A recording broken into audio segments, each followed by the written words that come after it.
Welcome to Education Perspectives. I am your host, Liza Holland. This is a podcast that explores the role of education in our society from a variety of lenses. Education needs to evolve to meet the needs of today and the future. Solving such huge issues requires understanding. Join me as we begin to explore the many perspectives of education. For over 30 years, Dr. Joe has been helping school districts across the nation turn their non-readers into readers quickly, easily, and within budget. Training teachers, parents, and volunteers in accelerating the vocabulary, comprehension, expressive fluency, and confidence of chronically failing students of all ages is his unique expertise.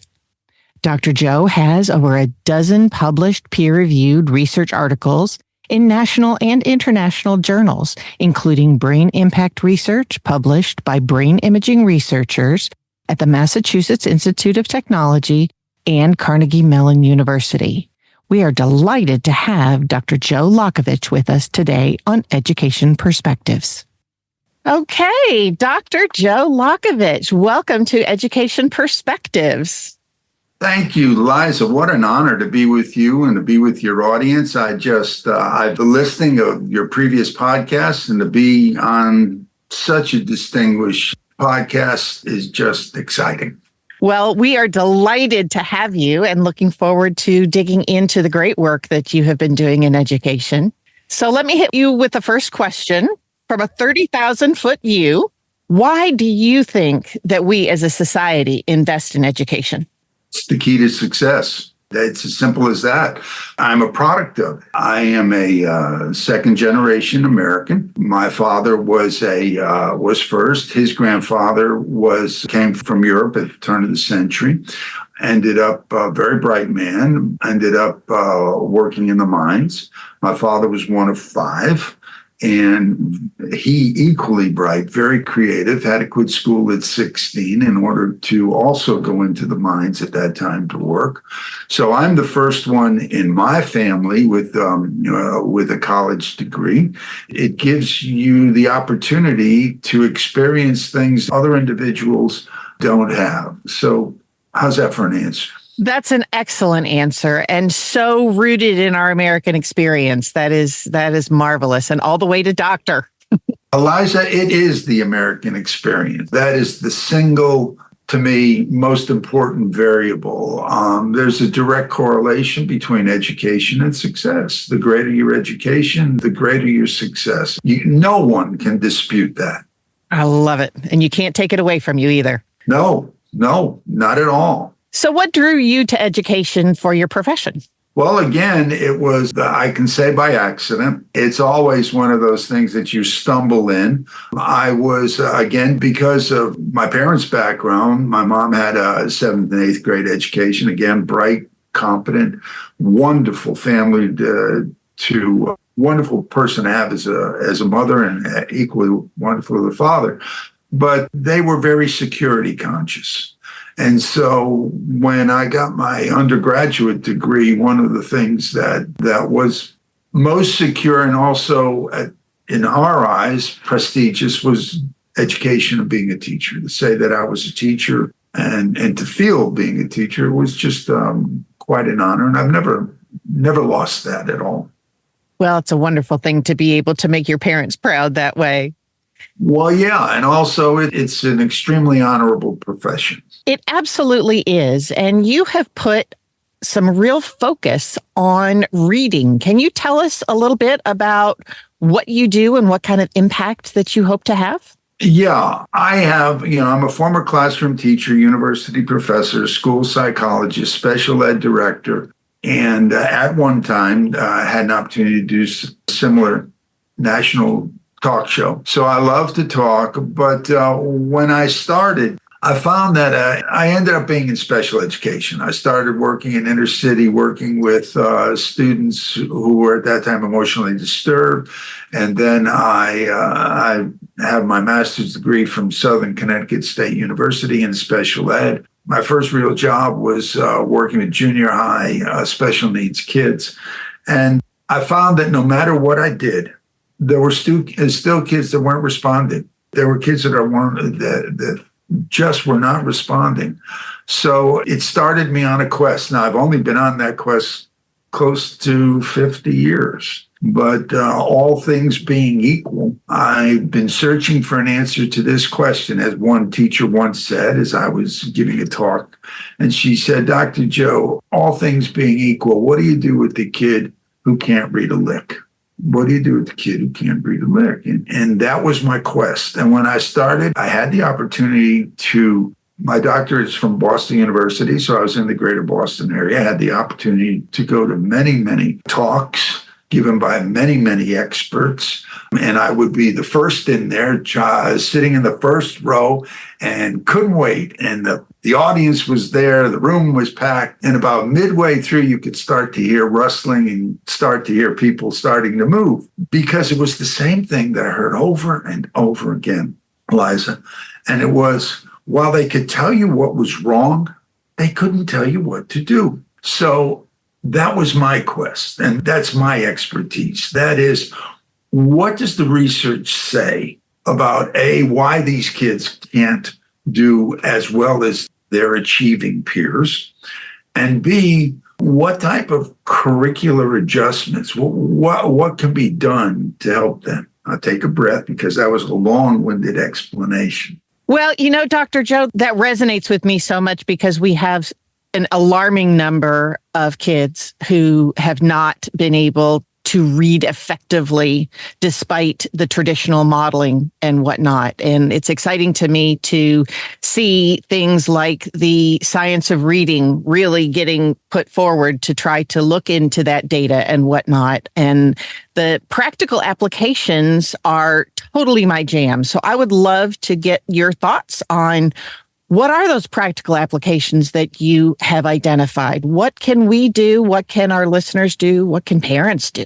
Sure. Well, first of all, I think it's important to know where I'm coming from and terminology that I use. So let me just put this in perspective. Eliza, if we were to take the world's 12 leading reading researchers, put them in one room with one entrance, and put an armed guard at that door and told them that they're not allowed to leave until they had a universal definition of what reading is, and B, how it should be taught, they literally would starve to death before they ever came out that door. Wow. And what I'm saying is this: there is a broad range of opinion in terms of what to do, how to attack it, and what does the research say. Now, what I'd like to do is to give you what I believe is the one universal reading research fact that you can take and that your audience can bet their house on. It's never been violated. How's that for that would be fabulous. Intriguing you. Yes. Okay, well, here it is. Are you ready? You're waiting with bated breath. All reading programs work, but they don't work for all students. There you go. Do you know that there has never been a large-scale, small-scale reading research study to show 100% success with all students? That doesn't surprise me.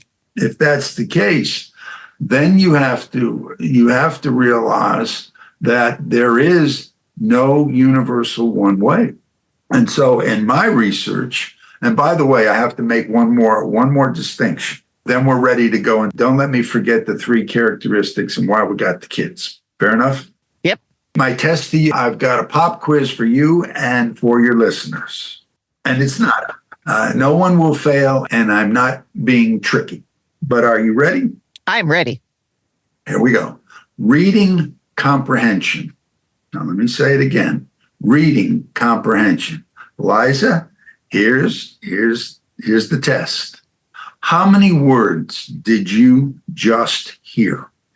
Lordy, I have no clue, because I was so focused on those 2 words about reading comprehension. That's it. Okay, so that's it. That's what I just said. So how many words did you just hear? 2. 2. Would you believe, in my opinion, that reading researchers, when presented with that actually hear 3 words. Do tell. You want to know what they hear? Yes, please. They hear reading and comprehension. Okay. So many of them treat reading as separate from comprehension. And many of the projects that are going on are designed exclusively to teach word identification or word attack under the assumption that once that occurs, comprehension will automatically unfold. But that's not true. But our system is set up that way. They teach reading through 3rd grade, and then 4th grade, they start to focus on comprehension. And God forbid if you haven't gotten it by the 3rd grade. Okay. And that's one of my arguments. My argument is, what are they really teaching K through 3? Are they teaching reading by my definition, which is gaining meaning from the printed page? Or are they teaching simply word attack, word recognition under the guise that they have to have that in order to move forward? Which then gets to my 3 characteristics. How am I doing so far? Intriguing? You're doing great. I didn't have to remind you about those characteristics either. Okay.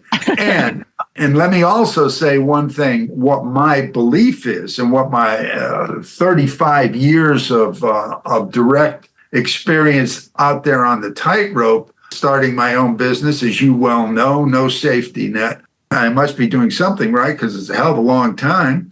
But if there's one universal, I believe that we're underestimating the ability level of chronically struggling kids. Here's my gift to your audience. The enemy is not the teacher. It's not the parents. It's not the students.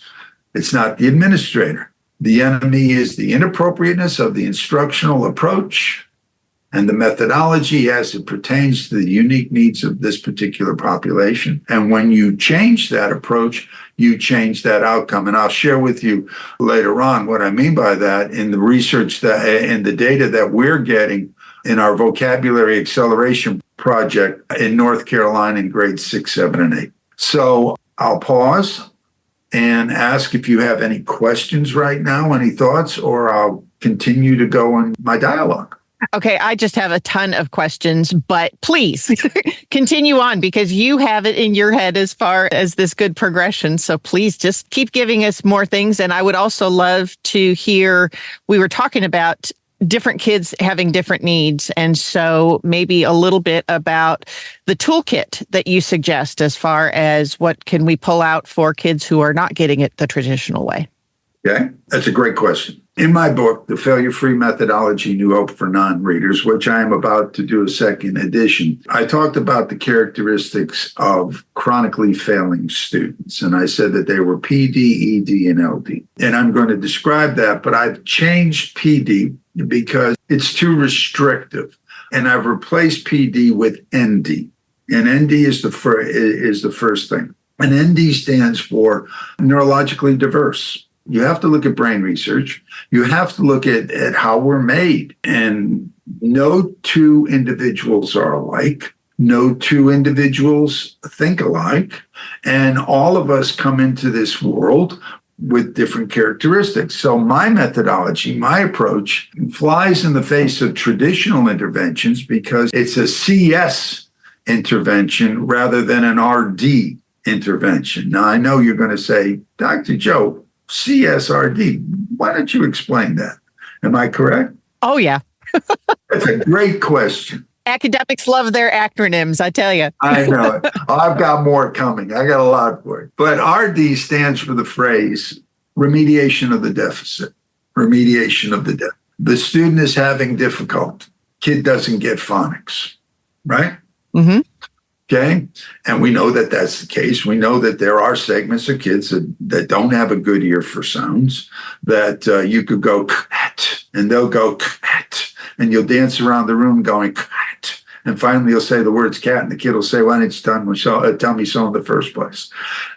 So we know that. We know that there are segments of kids who have learned how to decode, but you put a page in front of them, and while they get every word on the page right, they don't pause at commas, they don't stop at periods, they read with a monotone voice, and then you ask them what they've read, they look you dead in the eye and say, I don't know, beats me. Because they're thinking that is getting the words right as opposed to gaining meaning from the printed page. To me, that makes no damn sense whatsoever. Because my research, as an applied researcher, as a student of reading research, if there's one thing that I've seen in my great quest for the answer, was that there was no answer. Because every time I went to look at the answer, and every time I went to look at the broad brush, what I found was you had to put 3 or 4 more coats in some areas because it didn't take. And if there's anything that I saw, I came up with the notion of what I call the 30% factor. Now, the 30% factor is really simple. I don't care what approach you're using. You can almost immediately assume that 30% of those kids who are using that approach are not going to do well in it, simply because there's a mismatch. And that's because there's a mismatch between their learning style and the demands of the teaching. And that's when I came up with the notion of what we've got to do is CS. Now, 99.9% of the current reading interventions that are out there are RD interventions. They're designed to remediate a supposed deficit. The problem with that is if the kid's got the deficit, generally speaking, such a remediation is labor intensive, takes too long, and very rarely does it work completely. And in many cases, we're talking about years trying to catch up to this. And that's when the kids get further and further and further behind. And Frieda Ebert's work is really, really straight at that. The University of California, Riverside. And what she's finding is that the issue isn't the recognition of words by 4th grade. The issue is gaining meaning. The issue is, and I'm going to give you in my third characteristics what that means. Again, I'll take a deep breath and ask, how am I doing and is this meaningful, or am I running my mouth too much? Oh, I'm fascinated. The lifelong learner in me is totally up for this. So please continue on. And again, if there are any particular tips that the average person that is interacting with kids can apply. Maybe I'd add that. The next 2 characteristics will get that. And by the way, I'll give that, and then they can contact me at joe.lockavitch@failurefree.com. That's perfect. We'll put it in show notes as well. We'll put links and all that kind of good stuff. Yeah. So what's ED? ED is environmentally denied. What we know is this. Now, here's the first 3 words that I want to share with your audience if the purpose is to gain meaning from the printed page. And one more thing, Frieda Ebert's work, and I'll come back to that as well, which is text does matter in the teaching of reading. Text does matter in the teaching of reading. What are those 3 words? The 3 words are reading is relating. Reading is relating. Let me say it again, parents. Let me say it again, educators. Let me say it again, building principals and superintendents. The more a student knows about a topic before reading it, the more they will understand that topic while they're reading it. We have large segments of kids who are coming to school who are economically deprived. And you look at the data and you look at who are the kids that are failing the most. The ones that are failing the most are those kids who are coming from economic deprivation. They're coming from huge gaps in background knowledge. So it's hard for them to relate to something because they don't have the environmental background experience. And then look what's happening right now in the United States. We're getting large numbers of individuals coming into the schools and into our society with huge cultural discrepancies between where they're coming from and what their culture demands and the culture in the United States. And so again, we have a huge gap. And by the way, I don't think I said clearly what CS was. I said RD was the remediation of the deficit. CS stands capitalize on strength. Capitalize on strength. Well, it's true. I mean, let me give you, again, You talked about the science of reading. And Lord, again, it's a good program. It's a good philosophy, but it's not rock solid. It's not rock solid. And so anybody that presents it as firm knowledge and irrefutable is wrong. Now, I'm not anti-phonic of reading, but I am anti-broad brush phonics of reading because of what I said on the 30% factor. So I'm going to tell you right now that you can talk to any teacher there. She's going to tell you about kids who are having pronounced difficulty decoding. And parents, if you've got a preschooler and you're sitting there with rhymes and you go, man, can, fan, tan, and your child says elephant, you got an issue here. Okay. Now, is there something wrong with the child? The answer is no. No. Is there something wrong with the methodology? The answer is no for 70%. But let me give you a statistic that will clearly, there is a viable alternative for those kids who can't learn initially to read. And I'm not anti-phonic. I'm anti-phonic first for some kids. And let me give you 3 words that show you that because there's a belief out there that if you don't learn letters and letter sounds first, you can't go on to read. Isn't that one of the beliefs that you hear often and often? I do. Yeah. And I'm going to tell your audience that that's not correct. That's not correct for some. But again, I'm going to preface it because people are going to come back to Dr. Lockavitch is anti-phonic. I'm not anti-phonics. I've got 5 children. 2 of my kids learned to read phonetically. Why would I stop that? I'd be stupid. But it gets back to capitalize on strength. I also know that there are some kids out there who are getting F's and D's and intensive intervention because their learning style doesn't match the teaching style. And if we just change the teaching style to match the learning style, things happen. And let me give you what I mean. I'm going to give you 3 words to prove my point. You ready? I'm ready. Dick and Jane. Dick and Jane. Now, do you know how many students in the 40s, 50s, and 60s learned to read with meaning, comprehension, and fluency? And by the way, if your child or if your student is not reading with expression, then they're not reading for meaning. That's a really good indicator. Absolutely, because if they're reading with expression, then they're comprehending. If they're not reading with expression, then they are not comprehending. Okay, so let's go back to my question. Do you know how many individuals learned to read for meaning through Dick and Jane in the 40s, 50s, and 60s? Honestly, I don't know that answer. 75 million. So would one say that it was a viable methodology and approach? I guess it depends upon what the population that was taught was. Do you know, for those 75 million, how many lessons of phonics they experienced through the learning of Dick and Jane? Likely none. Not one. And yet, many of them are like me, doctorate, educated, successful.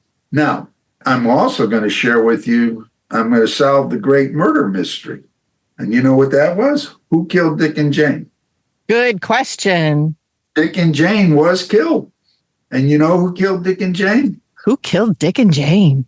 Liza, the 30% who didn't respond to sight-based reading approach. In the 1950s, a book came out, Why Johnny Can't Read.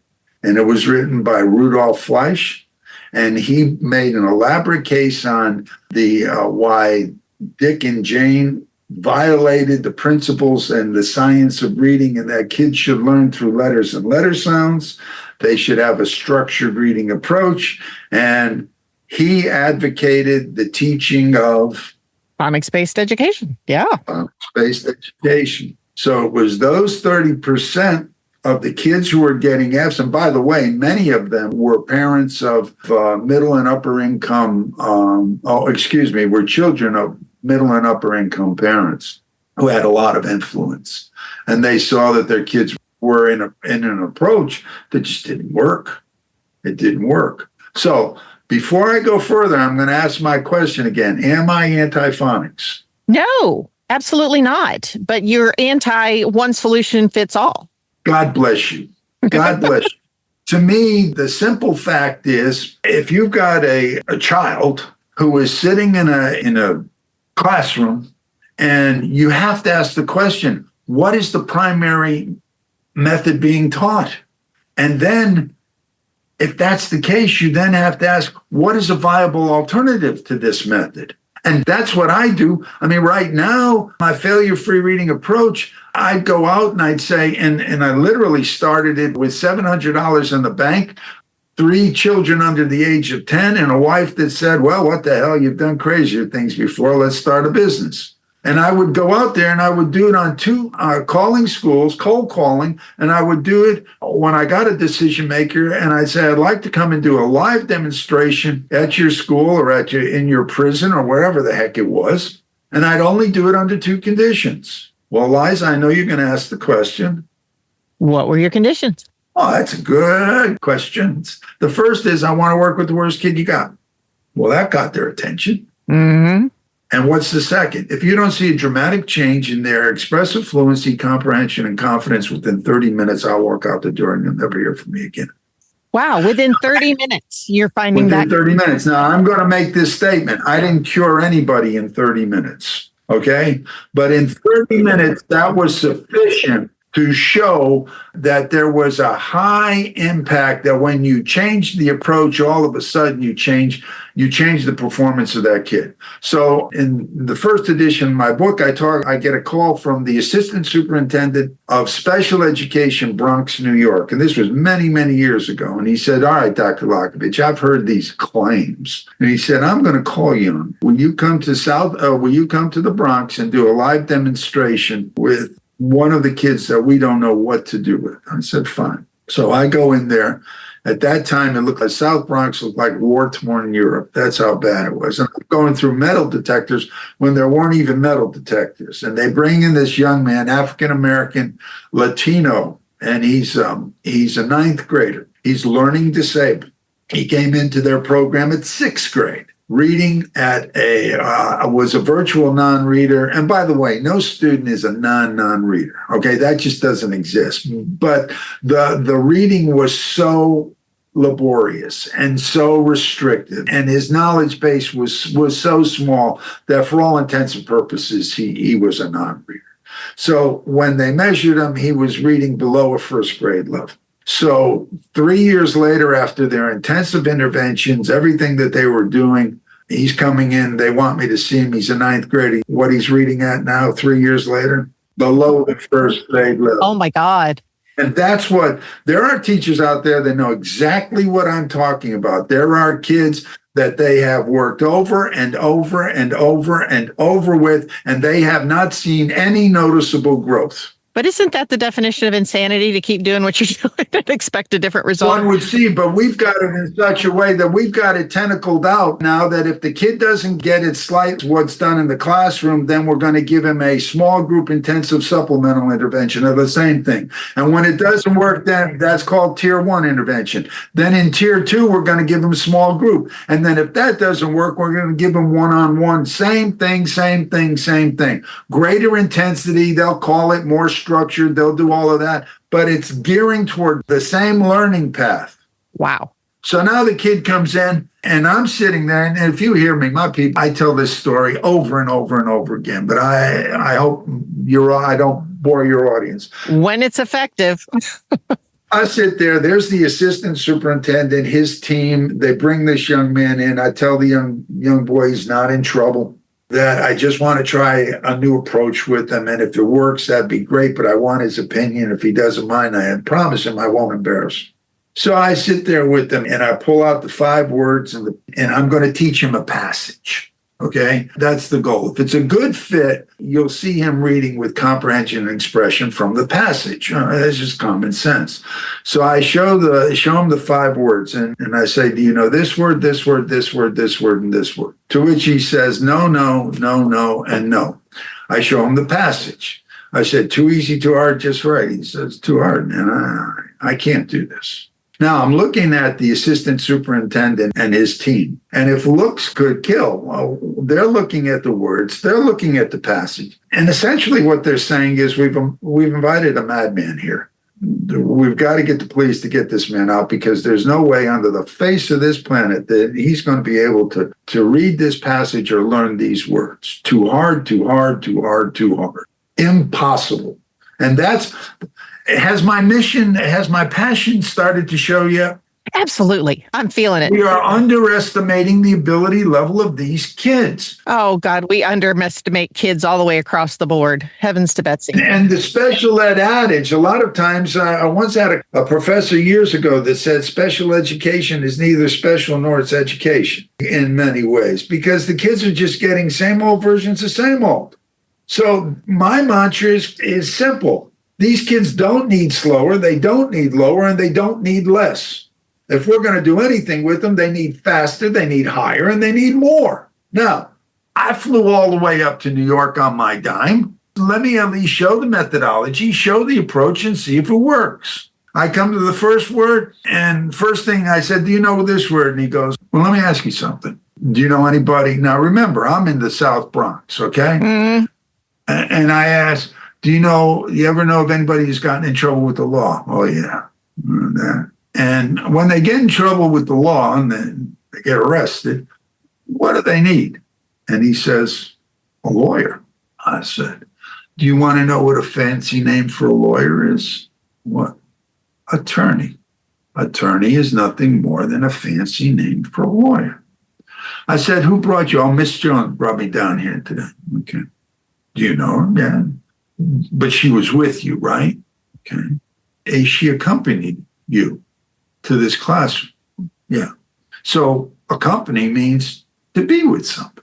Now, do you have many friends? Yeah. Do you have some that you like better than others? Yeah. So you have many acquaintances.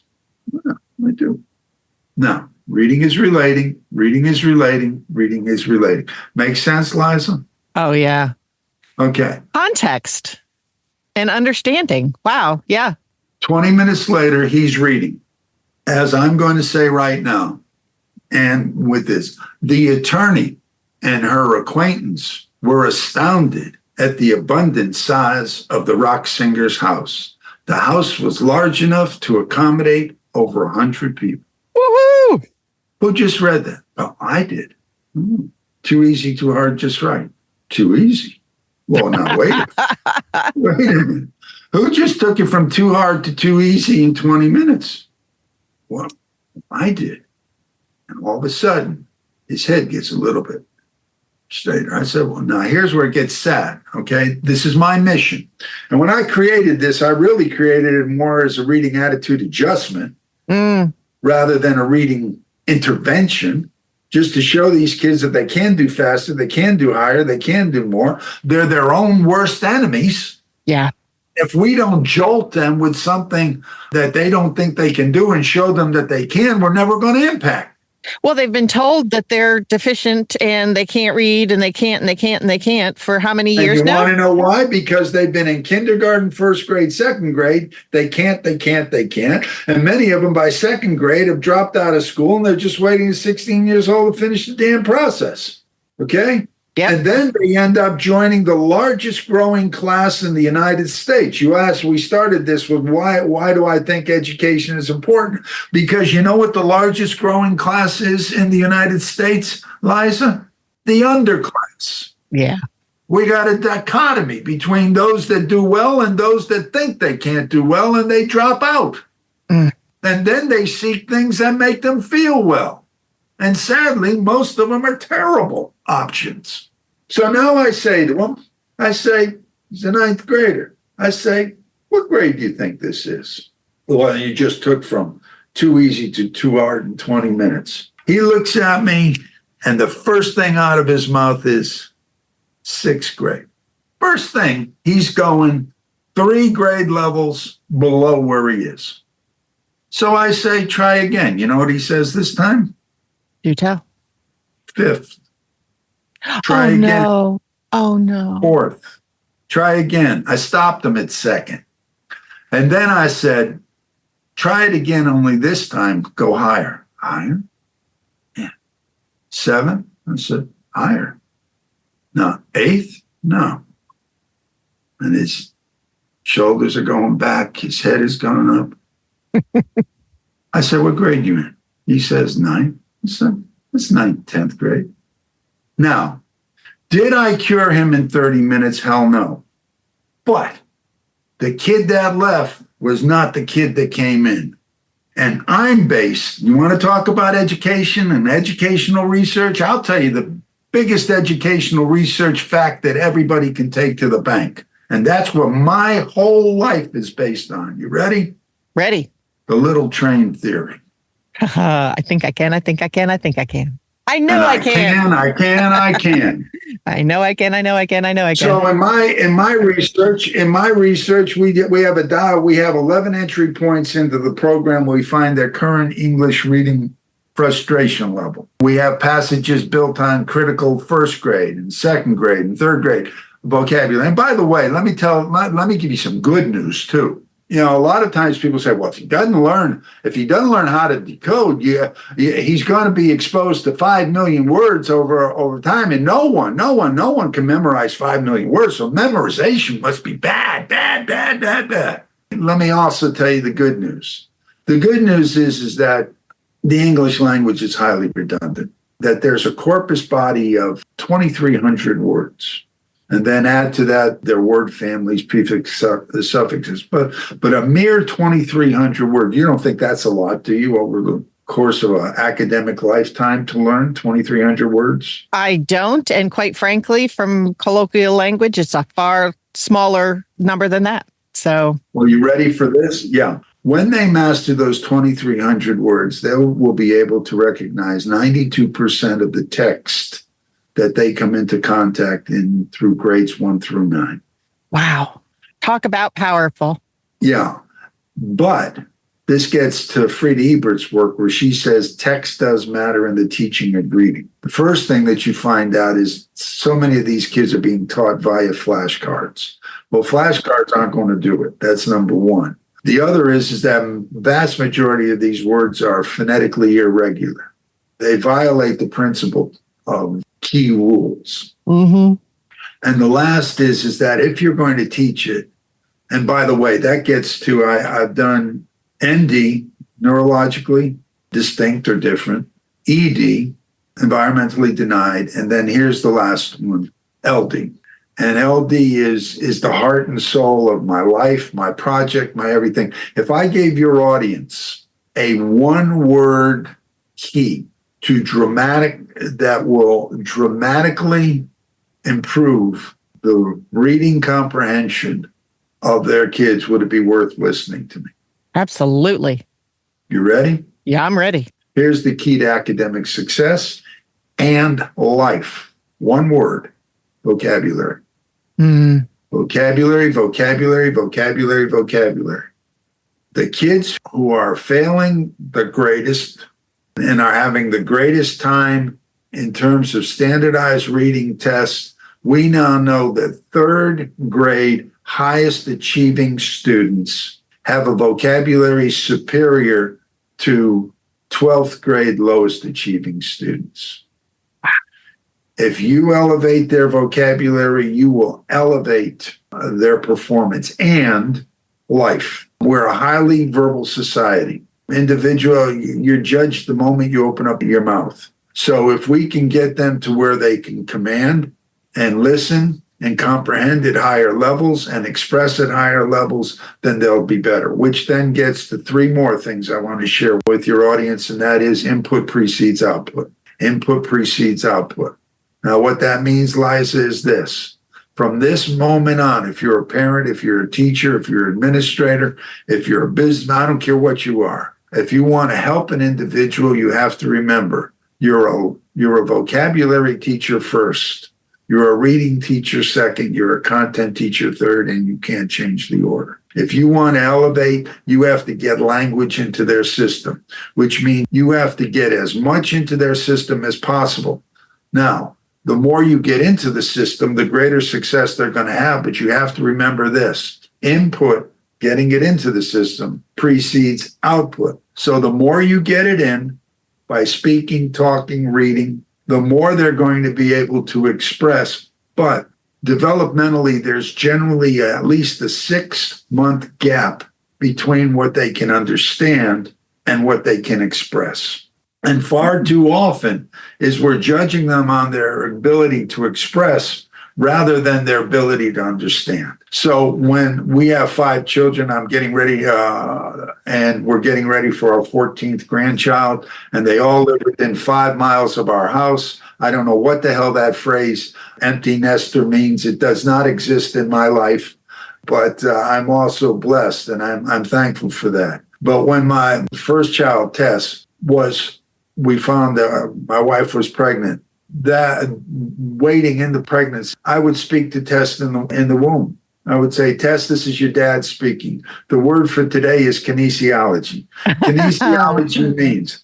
Now, I just wanted, look, if I learned one thing as a second generation American who has a doctorate, if there is something that I saw in graduate school and above graduate school was I wasn't exposed to enough words. I've been spending X number of years of my life trying to enhance my vocabulary, things that upper income kids just took for granted. Now, are they brighter than me? I don't think so. Were they able to digest more easily graduate work? Yes, because they knew the terminology. And just like our SATs and ACTs and all that kind of stuff with the vocabulary that even the greatest haven't seen. Wow.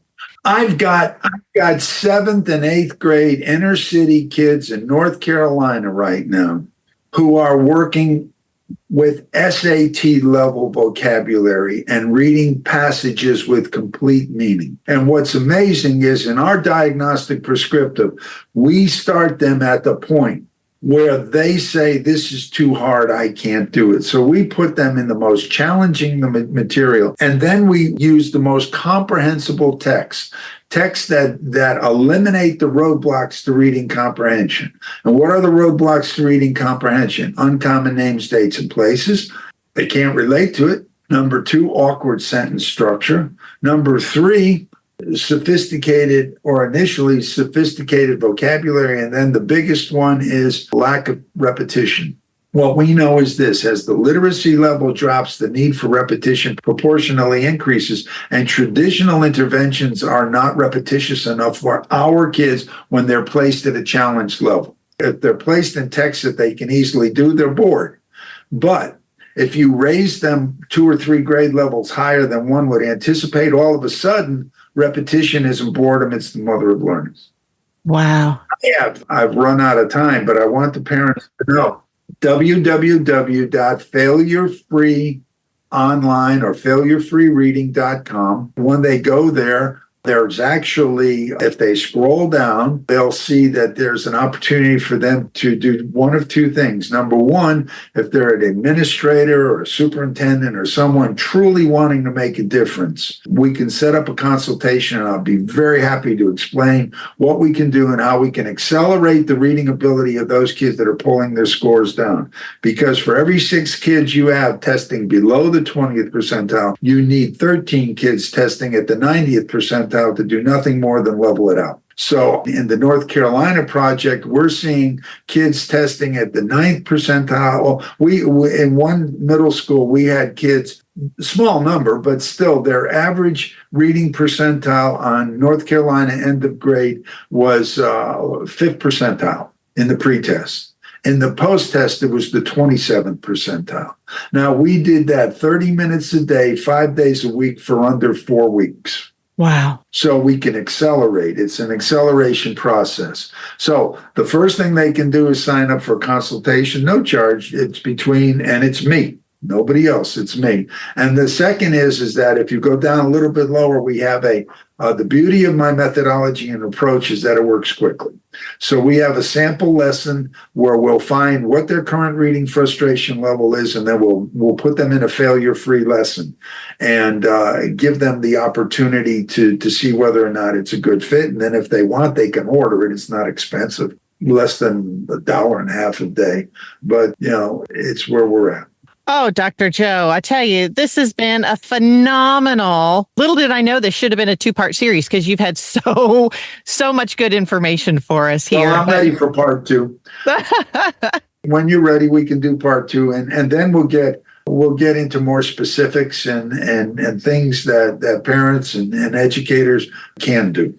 Awesome. Well, I know you have another appointment, so I'm going to let you go, but I want to thank you so much. This has been... Liza, I hope I didn't my mouth too much. And my biggest mistake is I cut people off too much. My wife tells me that all the time. 42 years, I don't know if the marriage is going to last.